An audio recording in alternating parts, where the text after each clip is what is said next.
I was going through some of the craziest withdrawal symptoms, and it was pure lunacy for 70 odd hours. I didn't know what was going on. I was falling down, waking up all over the house.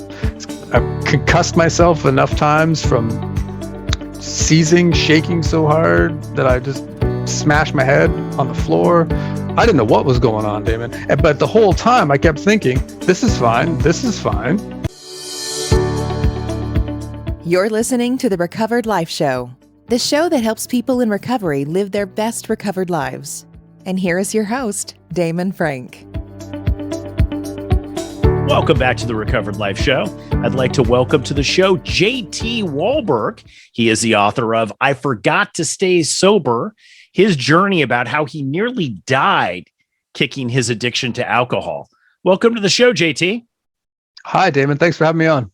Thanks for coming on. I was so thrilled to have you on the show to talk about your journey in your book. Tell us a little bit about it. Tell us a little bit about your story. The book outlines basically a horrific detox and what led up to that and the post of that. But in your own words, what happened? What happened on your journey to get sober? So initially, I had no desire to get sober, Damon. I was in denial of just about everything, including how to get sober. My best mate had 2 conversations with me, said he was really worried about me. He thought I was going to die if I kept drinking. I said, sure, I'll give it a shot. Didn't do any research. Got really wasted one Sunday. Thought I'd wake up the next day sober, have a hangover, and be fine. And about 70 hours later, I was in the ER near death. So that is pretty much my terrible story. I was excited about having you on the show because we haven't really talked a lot about detox, and especially people's first detox or the whole process of what detox is. Obviously leading up, you'd probably had some experiences with alcohol that made you wonder, hey, maybe I'm an alcoholic, or maybe this doesn't work for me. Had you ever really tried to stop drinking before? The only other time I had ever done any sort of detox was about a decade before. So about 17 years ago now, we did a sober October. The same guy, my best mate, Mike, said, hey, well, let's try to be sober for the entire month of October. And we did. And I went through some withdrawal the first 2 or 3 days, and then it was fine. 27 days later, we were sober and just got wasted on that 31st day, and continued to drink for another decade. But I was finding myself drinking more and more and more and more and more. And the last time I ever drank, my body was so heavily dependent on alcohol and just getting it in just to keep myself functioning, that when I took alcohol out of my system totally incorrectly, it nearly killed me. Yeah, it was very harrowing for you. I mean, you were kind of touch and go there for a while. And I think, what I got from your story is that most people don't understand alcoholism in general. They see it's like, okay, well, just stop drinking, right? But as we know now through science and just from people staying sober long term, that alcoholism is a physical and kind of a mental disorder all going on simultaneously. So are all along the way you're telling yourself, I don't really have a problem with alcohol. This is just a weird coincidence, and I'll just stop drinking and it's not going to be a big deal, and I don't have a problem with alcohol. For sure, Damon. Like I said, I didn't think it was that big of a deal. I just thought that this was normal. I knew that if I didn't put alcohol into my body first thing in the morning, that I'd start shaking and my vision would go a little blurry. And then I'd have a drink or 2 of whatever was lying around, and my vision would sharpen up. The shakes would stop. They're called Delirium tremens, DTs, for those folks in the audience that don't know. And that was normal. I was in the food service hospitality industry, so liquor, wine, and beer was a huge part of our sales, our income. And it was just normal for me. But you're right. My drunk ego was in charge, and I never once thought that there was an issue that I couldn't deal with drunk or sober, but I didn't want to get sober. So you, after over a decade of drinking fairly heavily, you decide you're going to have one last big drunk, and then that's it, right? Pull the plug. And what did you think was going to happen? Actually, even though you had DTs, you were showing physical signs of physical alcohol addiction. Did you just think, well, it's going to be a rough day, I'll have a hangover and I'll shake it off and I'll go on with my life? 100%, David. I thought I would just get wasted, have one last hurrah, wake up Monday. I'd taken a couple days off and thought, I'd just be really hungover. I thought back, a decade prior to, the first couple of days when we did the Sober October thing. And I was like, well, it's not gonna be that bad. But I had been drinking so much more heavily in that time that when I took it out, my body freaked out. My body was doing things that I thought I did a pretty good job of describing in the book, but I don't think I did, honestly, because I was going through some of the craziest withdrawal symptoms, and it was pure lunacy for 70 odd hours. I didn't know what was going on. I was falling down, waking up all over the house. I concussed myself enough times from seizing, shaking so hard that I just smashed my head on the floor. I didn't know what was going on, Damon. But the whole time I kept thinking, this is fine. This is fine. Yeah. So take us back to that morning when you wake up. What was that series of events that you started to realize, that aha moment there of like, wow, this could be a serious medical issue for me? I still didn't take it seriously. That Monday night, when I normally would have been feeling better, from a huge hangover, say a 2-3 day bender, I was like, man, maybe something isn't right. But I was like, I'll be fine in the morning. And then things just kept getting worse and worse and worse. And it wasn't until late Wednesday evening that a friend's wife who worked a 12-step program and been sober for a couple of years called me and said, hey, I'm gonna take you to a meeting. And I lied to her and said, no, I'm fine. She said, explain to me how you're feeling mentally, physically, emotionally, what's going on. And I said, physically, I don't know what's happening. I haven't eaten in 3 days. I can barely keep water down. I can't see. I've been hallucinating. I don't even know if this conversation is real. And she said, JT, you need to get to the hospital right away. You could die. So that was the first time anyone said to me, I talked to a couple of people in those 2 or 3 days because I was lying to everybody about what I was going through. I've got the flu. It's August. Everyone gets the flu in August. Like, that's how arrogant and idiotic I was thinking. And that's when I realized, okay, maybe this is bigger than me. Maybe I'm not just going to take another day off and wake up and be fine. Yeah.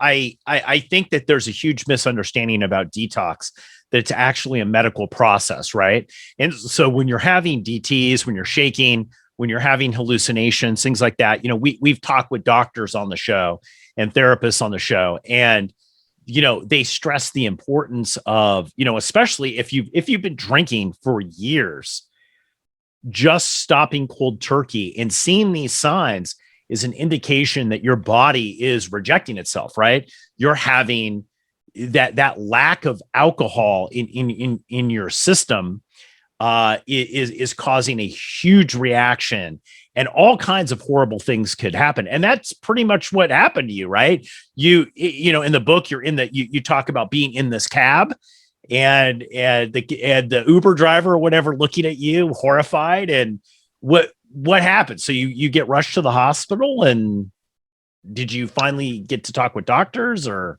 so yeah, I got into that taxi, and to this day I still feel bad nearly 7 years later for that poor taxi driver, because I must have looked like an alien from another planet, or like straight out of a zombie film.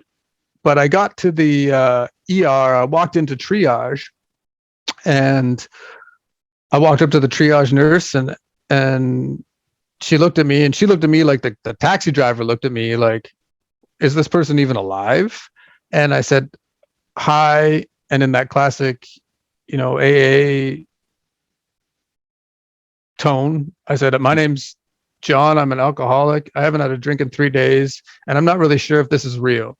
And within a couple of minutes, I was in a wheelchair into an ER room, hooked up to IVs, ringers, saline, lorazepam, stop shaking. And it was the sense of urgency of those medical professionals that led me down this path of thinking where I was like, something is really wrong. Like normally in the ER, you get, I've broken bones before, stitches, whatever. They weren't moving like they were moving if I had just cut myself and needed some stitches. They were moving like, we think this kid's going to die. And they told me later that that was the case. Yeah. What I love about your story is it chronicles self-awareness, I guess, for lack of a better phrase, because so much with alcoholism is there is kind of this aha moment, right? There is kind of, I always describe to people, alcoholism, it's like a battle. You're fighting it the whole time, not wanting, something's wrong. Something's totally wrong. And probably deep down inside, there is some sort of awareness that, hey, wow, I'm an alcoholic, right? But it just never gets to the point where that can kind of birth, because you're always pushing it down. And what I love about your story is this this leap into the self-awareness. It chronicles it very well, because I think people think that, the clouds are going to come, there's going to be a lightning bolt, and then it's like, oh, I'm an alcoholic, right? Like, and it doesn't really work that way. It kind of comes gradually in little packets, then it hits you all at once, right? For sure. Like a ton of bricks, the proverbial ton of bricks. And all of a sudden I was like, I'm in a really bad way. And I can hopefully get through this. Like, I was laying there and I was so afraid to sleep and close my eyes, because I wasn't sure, Damon, if I was going to wake up, because of what I was witnessing, kind of in this weird, like, third person sense, like breaking the fourth wall kind of thing, like of watching what the medical professionals were doing, the doctors and nurses, and hearing what they were talking about, and blood pressure and all this kind of other stuff, and pupils. That this nurse looked at me. She's like, sweetie, you need to sleep. She's like, you need to close your eyes and rest. And I said, ma'am, I'm frightened that if I do close my eyes, I'm not going to wake up. And she didn't sugarcoat anything. Like, this woman's pure professional, straight up, honest and direct. And I loved her for it. She said, there's a possibility that could happen, but we're professionals, and we're here, and we'll do our best to make sure that doesn't happen. And I kind of felt relief and put my head back, closed my eyes, and I woke up a few hours later, alive, but still not knowing what in the hell was going on. Do you think that people try to skip detox because of the shame that's attached and the stigma that's attached to alcoholism?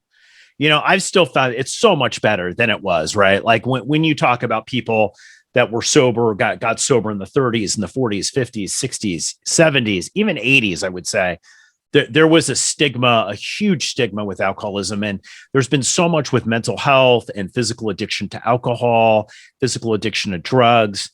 We've come really a long way, I think, as a society, to try to identify it earlier before it gets to this point, so people feel more comfortable pursuing medical treatments, right, for this. But do you feel that a lot of people skip that whole process and try to, quote, white knuckle it just because they don't want to be attached to the stigma of alcoholism? For sure, Damon. I definitely think that is a thing. And what you just described there just illustrates how big of an idiot I actually am. And I appreciate everything that you said, because it's true. I am a dumbass. There was all of that stigma, and I thought that I was bigger than it and stronger than it. And my drunk ego was in charge, and I could get through this on my own. And we could probably have a whole nother podcast about toxic masculinity type stuff. But I had all of this knowledge, like you said. There's been so many studies, and with the advent of this thing called the internet, that I could have very easily Googled or YouTubed withdrawal from alcohol, or how to withdraw from alcohol correctly. And I probably would have taken a different path. But I don't honestly know, Damon, if I had done that, if I'd still be sober to this day. But I was lucky that I have such a great core group of friends. I only have like 5 friends, and then my sister, and that they never judged me at all, ever. So I was pretty blessed that way. And then when I went back to work and other people found out, I was always pretty supportive. So I was pretty lucky that way. But you're 100% correct when it comes down to the stigma. People think that I got to do this on my own. I can do this on my own. And in fact, you really can't, and you shouldn't, because I know people. A dear friend of mine died last May because he was trying to white knuckle his sobriety, and of course we went into lockdown, and he relapsed and he died. So, big part of it is check that ego, get some help. Don't do what JT did. Don't be an idiot. Ask for help. And it's super hard. It doesn't make you weak. It in fact makes you stronger. But you got to check that, and you got to just say to yourself, this is bigger than me and I need help. Yeah. I think, and in all fairness to you, JT, is that alcoholism, I think people who aren't alcoholics have a really hard time grasping this, that alcoholics, when they're in their addiction, and even when they're out of their addiction, sometimes in an early recovery, have a committee that's talking to them in their mind the whole time, constantly chatting.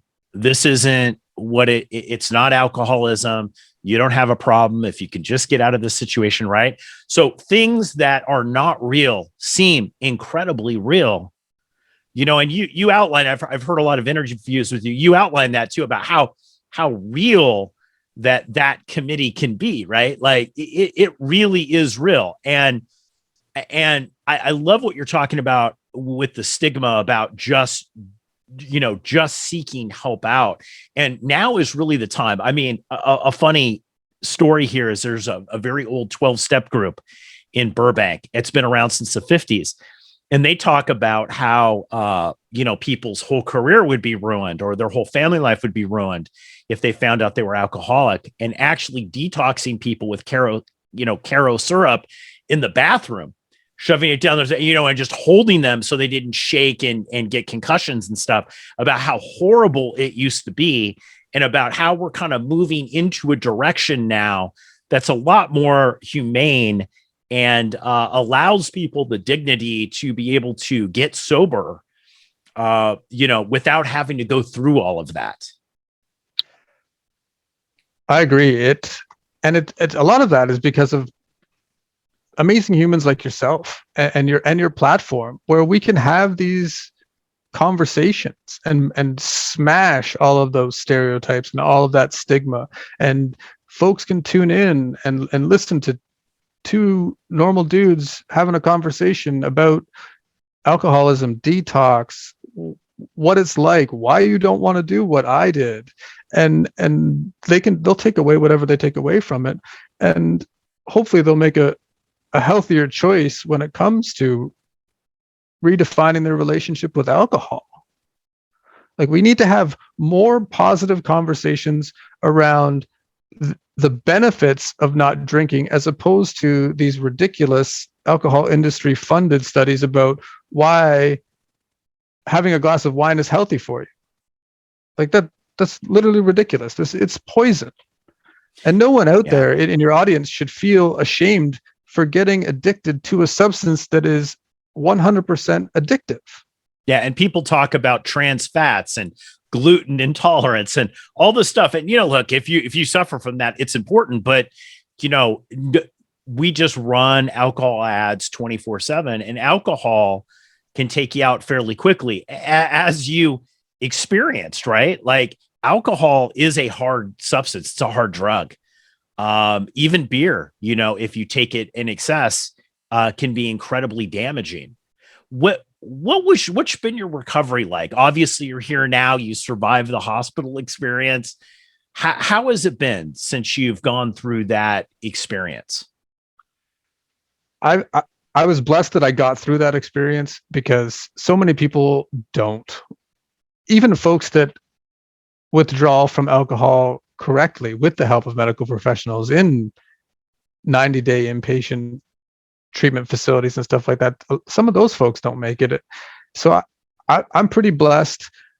My whole recovery path has just been, love, acceptance, discipline, respect, faith. I had to immediately change the narrative about alcohol in the story of my life. So I just decided that alcohol plays no role in my life. Alcohol is poison, and anything that is good for me shouldn't try to kill me if I take it out of my life. If I was eating boatloads of Oreo cookies and I took Oreo cookies out of my life, would I probably shed a couple pounds? My blood sugar might go down, but they wouldn't try to kill me. So I immediately decided that alcohol doesn't play a role in my life. And I've been that way ever since. That's great. I mean, it's so socially weaved into our society and who we are. One of the things that I hear from people, there's a guy that I know has been sober, decades.